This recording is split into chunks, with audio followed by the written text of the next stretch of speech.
मित्रों, जीवन में किसी भी प्रकार की सफलता प्राप्त करना हो, जीवन में कुंडली में बन रहे राजयोगों का लाभ लेना हो, अथवा किसी भी प्रकार के सुख का अच्छी अवस्था में भोग करना हो, या फिर जीवन में सफलता प्राप्त करना हो, तो इन सभी परिस्थितियों के लिए कुंडली में चंद्रमा का शुभ होना बेहद आवश्यक है। यदि कुंडली में किसी भी प्रकार का राजयोग का निर्माण हो रहा है और यदि आप उन राजयोगों का लाभ लेना चाहते हैं, उन राजयोगों से लाभ उठाना चाहते हैं, उन राजयोगों का सुख लेना चाहते हैं, जीवन में मान सम्मान धन संपत्ति यश प्राप्त करना चाहते हैं, तो चंद्रमा की शुभ स्थिति होना अनिवार्य है। किसी भी कार्य में सफलता प्राप्त करने के लिए एकाग्र चित्त होना जरूरी है। यदि आप एकाग्र चित्त होकर कार्य करेंगे तो अपने कार्यों में निश्चित रूप से सफलता प्राप्त करेंगे। या आपकी जैसी भी अवस्था हो, यदि उसी अवस्था में सुखी रहना चाहते हैं तो चंद्रमा का कुंडली में अनुकूल होना बेहद आवश्यक है। तो आज के इस वीडियो में हम प्रमुख रूप से चंद्रमा के इन्हीं बिंदुओं पर चर्चा करेंगे कि वह कौन सी स्थितियाँ होती हैं जो चंद्रमा को शुभ बनाती हैं। यदि आपकी कुंडली में चंद्रमा किसी भी कारणवश शुभ ना हो तो आप उन्हें किस प्रकार से अच्छा कर सकते हैं, इस पर भी चर्चा आज की वीडियो में हम करेंगे। मित्रों, ध्यान रखें कि चंद्रमा यदि स्वगृही होकर यानी खुद की राशि के होकर बैठे हुए हों, चंद्रमा की स्वगृही राशि जो होती है वो होती है कर्क राशि। कर्क राशि में चंद्रमा स्वगृही होते हैं।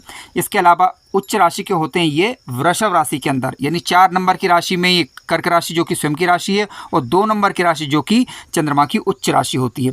तो इन राशियों में चंद्रमा सामान्यतः अच्छा फल देते हैं। इसके अलावा यदि ये धनु राशि के अंदर हों या फिर मीन राशि के अंदर हों या फिर सिंह राशि के अंदर हों, यानी धनु राशि और मीन राशि इनकी मित्र राशियाँ होती हैं, जबकि सिंह राशि भी इनकी मित्र राशि होती है। तो इन राशियों के अंदर यदि चंद्रमा बैठे हुए हैं तो एक नज़र में कहा जा सकता है कि चंद्रमा आपकी कुंडली में अनुकूल स्थिति में है। ठीक है, हालांकि ये एक पक्ष हुआ, केवल आपको पूरी बातों को थोड़ा समझना होगा। देखिए, चंद्रमा यदि स्वगृही मित्रगृही उच्च राशि के होकर बैठे हुए हों, पहली बात आपको ये ध्यान रखना है। दूसरी बात आपको ये देखना है कि चंद्रमा आपकी कुंडली में किस प्रकार के हैं, यानी आपकी कुंडली में चंद्रमा जो हैं वो किस तिथि के हैं।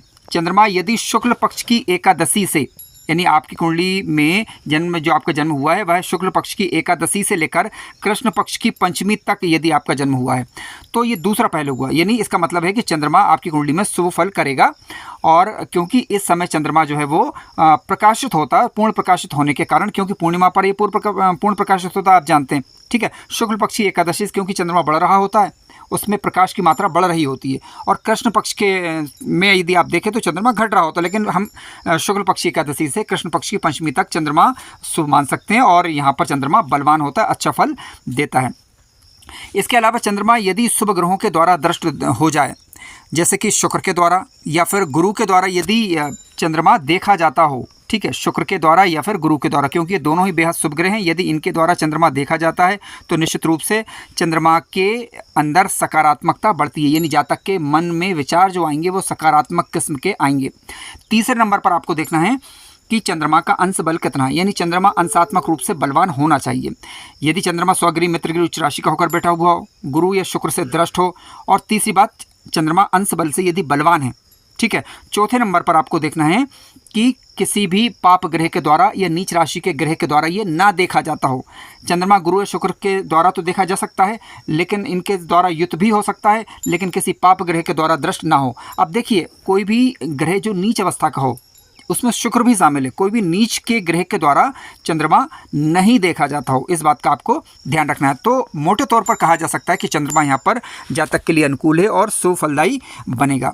आइए आप कुछ ज्योतिषीय सूत्रों पर चर्चा करते हैं जिनके माध्यम से आप चंद्रमा की कुछ श्रेष्ठ अवस्थाएं जान पाएंगे और साथ साथ हम चंद्रमा से बनने वाले धन योगों की भी चर्चा करते हैं।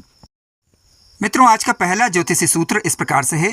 चंद्रमा पर किसी उच्च राशि के मित्र ग्रह की दृष्टि हो तो ऐसा जातक या जातिका धन धान्य से युक्त, संपत्तिवान, लक्ष्मीवान, अच्छे विचारों का धनी होगा और स्थिर सोच का धनी होगा। राजा तुल्य जीवन व्यतीत करते हैं ऐसे लोग और किसी भी परिस्थिति में अपने आप को बैलेंस करने की क्षमता रखते हैं। चाहे परिस्थिति अच्छी हो या बुरी हो, दोनों ही स्थितियों में अपने मन को स्थिर रखने वाले ऐसे जातक या जातिका कहे जाएंगे। आइए इसे थोड़ा उदाहरण पूर्वक हम समझते हैं। देखिए, समझने के लिए मैंने यहाँ पर एक मीन लग्न की कुंडली ली हुई है। अब मीन लग्न की कुंडली में लग्न में ही चंद्रमा यहाँ पर बैठे हुए हैं और गुरु की बात करें तो उच्च राशि के होकर कुंडली के भाग्य भाव में बैठे हुए हैं। अब भाग्य भाव में क्योंकि चंद्रमा उच्च राशि के भी होंगे यहाँ पर कर्क राशि के होने के कारण, और उसके अलावा यहाँ पर वह अति विशिष्ट कारक ग्रह भी होंगे, क्योंकि चंद्रमा की दृष्टि अपनी ही राशि लग्न पर पड़ रही है और चंद्रमा को ये देख रहे हैं, तो जातक के विचारों में स्थिरता, सकारात्मकता आएगी। किसी भी परिस्थिति में अपने आप को बैलेंस करने की क्षमता ऐसे जातक या जातिका रखते हैं। मित्रों, यहाँ पर ध्यान देने वाली बात है कि किसी पाप ग्रह की दृष्टि या युति चंद्रमा के साथ नहीं होनी चाहिए, यानी चंद्रमा पर ना तो पाप ग्रहों का प्रभाव हो, ना ही पाप ग्रह की दृष्टि हो, क्योंकि यदि ऐसा होता है तो उन ग्रहों का प्रभाव भी फिर कहीं ना कहीं दिखाई देगा। और चंद्रमा पर यदि शुभ ग्रह का प्रभाव रहेगा तो निश्चित रूप से विचारों में स्थिरता रहेगी, और कुंडली के अंदर जो भी राजयोगों का निर्माण हो रहा है उनका लाभ जातक को जीवन काल के दौरान मिल पाएगा, यदि उन ग्रहों की दशा अंतर्दशा उचित समय पर आ जाती है। क्योंकि कई बार होता यह है कि अच्छे प्रकार के राजयोग बनने के बावजूद भी यदि दशा अंतर्दशा जीवन के अंतिम समय में आती है, या कई बार होता है बचपन में निकल जाती है, तो उतना अच्छा लाभ नहीं मिल पाता। लेकिन यदि मान लीजिए चंद्रमा पर गुरु की दृष्टि आ रही है, अच्छे राजयोग बन रहे हैं, दशाएं समय पर आ रही हैं, तो निश्चित रूप से जातक को लाभ मिल पाएगा। अब मान लीजिए कि दशाएं समय पर नहीं आती हैं, तो ऐसी स्थिति में भी चंद्रमा की यह स्थिति जातक के लिए निश्चित रूप से सफलतादायी सिद्ध होगी। मित्रों, आज का दूसरा सूत्र इस प्रकार से है, यदि चंद्रमा धनु राशि में बैठे हुए हों, किसी भी जातक या जातिका की कुंडली में चंद्रमा धनु राशि में हो और शुभ भावों के अंदर हो, और उस पर कहीं से भी सूर्य ग्रह की दृष्टि पड़ जाए, तो ऐसा जातक राजा के समान धनाढ्य, कहने का तात्पर्य है कि अपनी समाज में, अपनी बिरादरी में धनाढ्य, संपन्न, और सबसे बड़ी बात यह है कि कर्मठ ऐसा जातक होता है। यानी चंद्रमा पर यदि चंद्रमा धनु राशि के होकर बैठे हुए हैं और उन पर सूर्य ग्रह की दृष्टि पड़ जाती है और चंद्रमा किसी अशुभ ग्रह के प्रभाव में ना हो, तो जातक राजा के समान जीवन व्यतीत करने वाला, संपन्न, पुरुषार्थी और धनी होगा, अपने जीवन में धन धान्य से संपन्न होगा। यदि मान लीजिए कि इस चंद्रमा पर कहीं से भी मंगल ग्रह की दृष्टि पड़ जाए, तो इसे भी काफ़ी श्रेष्ठ कहा जाएगा। अब मंगल ग्रह के पास, जैसा आप जानते हैं, 3 दृष्टियाँ होती हैं, चतुर्थ, सप्तम या और अष्टम। ठीक है, किसी भी दृष्टि से चंद्रमा को मंगल ग्रह यहाँ पर देख सकते हैं, बशर्ते कि मंगल और चंद्रमा दोनों कुंडली में योग कारक ग्रह बन रहे हों और चंद्रमा मजबूत होकर बैठे हुए हों। यदि मंगल से दृष्ट होते हैं तो जातक अच्छा पुलिसकर्मी, अच्छा मिलिट्री में, या कैसे कह सकते हैं कि किसी भी सैन्य रक्षा क्षेत्र में अच्छे पद पर पहुँचने की क्षमता रखता है। मित्रों, आइए आज के तीसरे सूत्र पर विचार करते हैं। यदि किसी जातक या जातिका की कुंडली में चंद्रमा और मंगल की युति किसी शुभ भाव के अंदर बन रही हो, केंद्रीय त्रिकोण के भाव के अंदर या धन भाव अथवा लाभ भाव में बन रही हो, तो आपको ये ध्यान रखना है कि चंद्रमा वृश्चिक राशि के ना हो और मंगल ग्रह कर्क राशि के ना हो, यानी ये युति कर्क और वृश्चिक राशि में ना हो, किसी मित्र राशि में, जैसे कि सिंह राशि, धनु राशि या मीन राशि में ये युति, या फिर मेष राशि में ये युति हो सकती है। तो मान लीजिए कि ये युति यदि बन रही हो और किसी अशुभ ग्रह के प्रभाव में ना हो, और इस युति पर यदि गुरु ग्रह की दृष्टि पड़ जाए तो काफ़ी श्रेष्ठ रहेगा। ये लक्ष्मी मंगल योग कहलाएगा, और लक्ष्मी मंगल योग के कारण जीवन में धन धान्य की कमी नहीं रहती। विशेष रूप से लाभ भाव या धन भाव के अंदर ये युति बनती है, तो निश्चित रूप से जातक अपने जीवन काल के दौरान पर्याप्त धन संपत्ति एकत्र करेगा। और यदि लग्न और लग्नेश मजबूत हुए और भाग्य का साथ मिला, तो निश्चित रूप से करोड़पति, अरबपति बनने की क्षमता जातक जीवन काल के दौरान रखते हैं, ऐसा देखा गया है। क्योंकि बड़े बड़े धनाढ्य लोगों की कुंडलियों में इस प्रकार के योग पाए जाते हैं। लेकिन ध्यान देने वाली बात यह है कि लग्न लग्नेश मजबूत होना चाहिए और भाग्येश भी कुंडली के अंदर शुभ अवस्था में होना चाहिए। आइए अब चंद्रमा से संबंधित कुछ विशेष बातों की चर्चा करते हैं, जिससे आप चंद्रमा को बेहतर तरीके से समझ पाएं।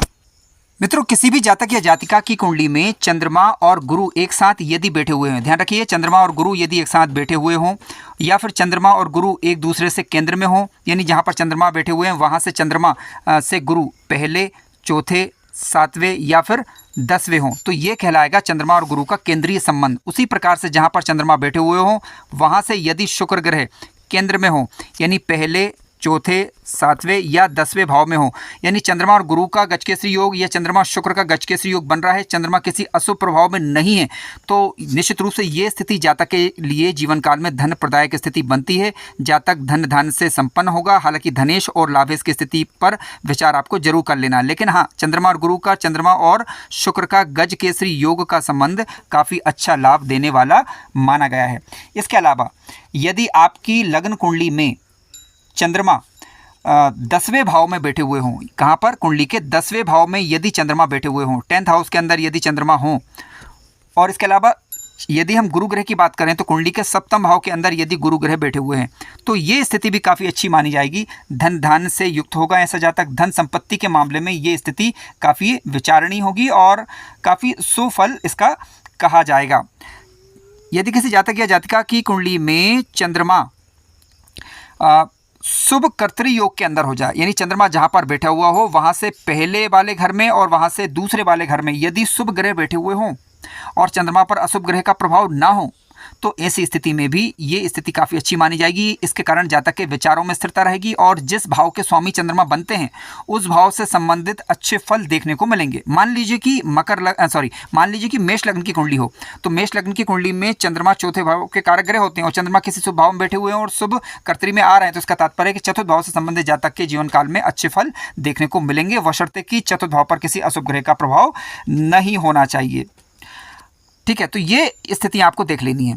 तो चंद्रमा का शुभ प्रभाव देना, शुभ रिजल्ट देना इस बात पर निर्भर करेगा कि चंद्रमा किन ग्रहों के द्वारा घिरा हुआ है और किन ग्रहों से दृष्ट है या किन ग्रहों से युत है। तो ये काफ़ी मायने रखता है और श्रेष्ठ राजयोगों का लाभ लेने के लिए भी चंद्रमा की शुभ स्थिति कुंडली में अच्छी होना अनिवार्य है। मित्रों, कार्यक्रम ज्ञानवर्धक लगा हो तो लाइक करें, चैनल पर नए हो तो सब्सक्राइब भी करें। धन्यवाद।